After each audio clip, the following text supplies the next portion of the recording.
Kelompok Kerja Guru Pendidikan Agama Islam Kota Batu.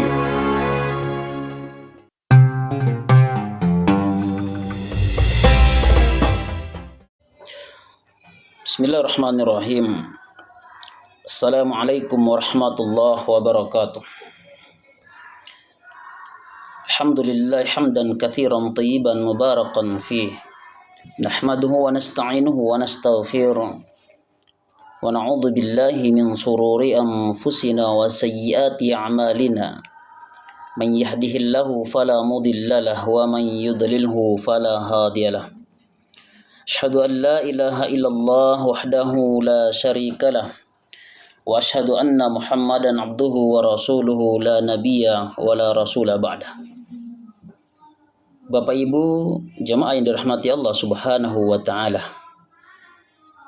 Alhamdulillah, patut kita bersyukur kepada Allah Subhanahu wa taala karena sampai dengan hari ini kita masih diberikan hidayah, kita masih diberikan usia yang berkah, usia yang barokah, sehingga kita masih dapat melaksanakan aktivitas-aktivitas kita dalam kehidupan sehari-hari.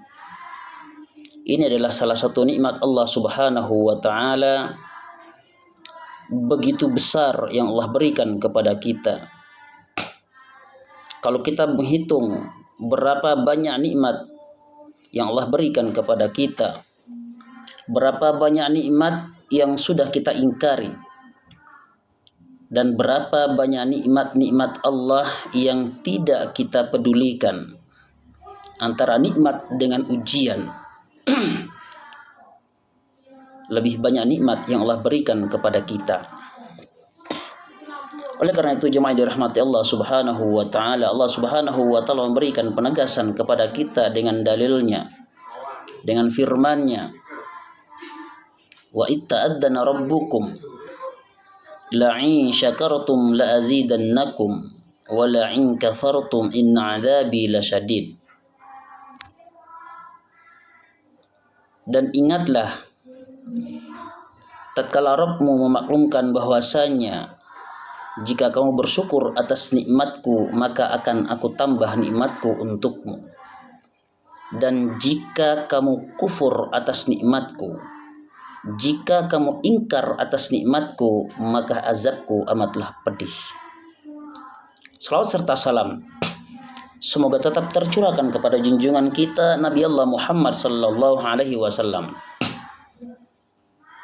Nabi akhiruz zaman, Nabi yang telah mendobrak pintu kegerbakan Islam dengan senjatanya iman dan takwa.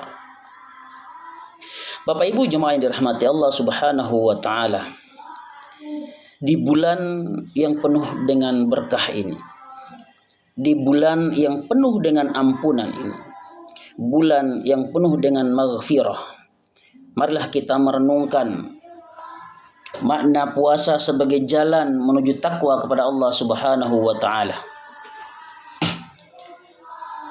Dengan firman Allah Subhanahu wa taala, a'udzu billahi minasyaitonir rajim. Bismillahirrahmanirrahim.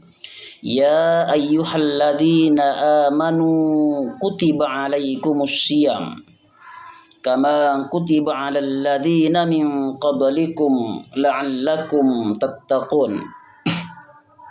Wahai orang-orang yang beriman, diwajibkan atas kamu berpuasa sebagaimana diwajibkan atas orang-orang sebelum kamu agar menjadi orang yang bertakwa. Ayat ini menunjukkan bahwa tujuan utama dari ibadah Ramadan, tujuan utama dari qiyamul Ramadan, tujuan utama dari puasa Ramadan adalah membentuk pribadi-pribadi yang bertakwa kepada Allah Subhanahu wa taala. Takwa berarti menjalankan segala perintah Allah Subhanahu wa taala dan semaksimal mungkin kita menjauhi larangan-larangan Allah Subhanahu wa taala. Oleh karena itu jamaah yang dirahmati Allah Subhanahu wa taala, puasa bukan hanya sekedar menahan lapar dan haus. Puasa bukan hanya sekedar menahan hawa nafsu, akan tetapi puasa juga mengendalikan pribadi-pribadi kita dari hal-hal yang membatalkan puasa kita, hal-hal yang mengurangi ibadah puasa kita, menjaga lisan dari perkataan-perkataan yang tidak baik, serta menjauhi diri dari perbuatan yang dilarang oleh agama kita. Dalam sebuah hadis Rasulullah sallallahu alaihi wasallam yang diriwayatkan oleh Imam Bukhari, barang siapa yang tidak meninggalkan perkataan dusta dan perbuatan keji, maka Allah Subhanahu wa taala tidak butuh terhadap puasanya, meskipun ia meninggalkan makan dan minum sekalipun. Jemaah yang dirahmati Allah, hadis ini mengingatkan kita bahwa puasa yang sempurna bukan hanya sekedar menahan lapar dan haus. Puasa yang sempurna bukan hanya sekedar menahan emosional kita, bukan hanya sekedar menahan hawa nafsu kita, akan tetapi menjaga akhlak dan perbuatan agar sesuatu dengan nilai-nilai Islam. Ramadan adalah kesempatan yang emas, kesempatan yang besar untuk kita melatih diri menjadi pribadi-pribadi yang takwa. Dengan berpuasa, kita merasakan bagaimana rasanya menahan diri dari sesuatu yang halal di waktu-waktu tertentu. Kita merasakan bagaimana menahan diri dari sesuatu yang seharusnya kita boleh untuk melakukannya di waktu-waktu yang tertentu. Hal ini mengajarkan kita bahwasanya untuk lebih berhati-hati dalam kehidupan sehari-hari dan menjauhi hal-hal yang haram. Oleh karena itu jemaah yang dirahmati Allah Subhanahu wa taala, puasa juga meningkatkan kepekaan sosial kita. Ketika kita merasakan lapar dan haus, kita menjadi lebih peduli terhadap saudara-saudara kita yang kurang mampu. Ini memperkuat rasa persaudaraan dan kepedulian dalam bermasyarakat. Oleh karena itu jemaah yang dirahmati Allah, marilah kita manfaatkan Ramadan ini dengan sebaik-baiknya.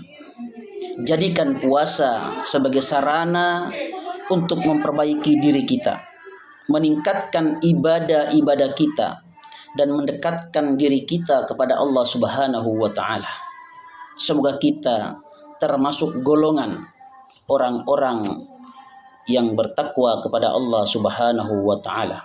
Mudah-mudahan Ramadan 1446 Hijriah ini bisa mengajarkan kita, bisa membawa kita sebagai insan-insan yang hudallil muttaqin, menjadi insan yang bertakwa kepada Allah Subhanahu wa taala, dan Allah Subhanahu wa taala mengampuni atas segala dosa, atas segala khilaf yang kita lakukan. Demikian kultum singkat dari saya. Kurang lebihnya saya mohon maaf yang sebesar-besarnya. Assalamualaikum warahmatullahi wabarakatuh.